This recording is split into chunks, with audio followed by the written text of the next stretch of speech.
Ángel Gervás, que era el profesor de música entonces en la Escuela de la Fueva, inspirándose en piezas modernas, boleros modernos, compuso esta pieza. La compuso musicalmente a una parte primera de bolero y una jota final.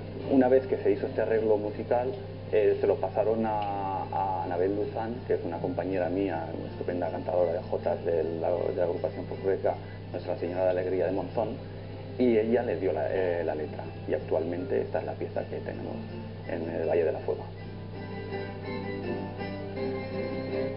Canta el bolero, canta conmigo, canta Cobana, canta el Capuán, canta en el jardín y por el muro, que en todo el valle escucharás. Canta el bolero, canta conmigo, canta Cobana, canta el Capuán, canta en el jardín.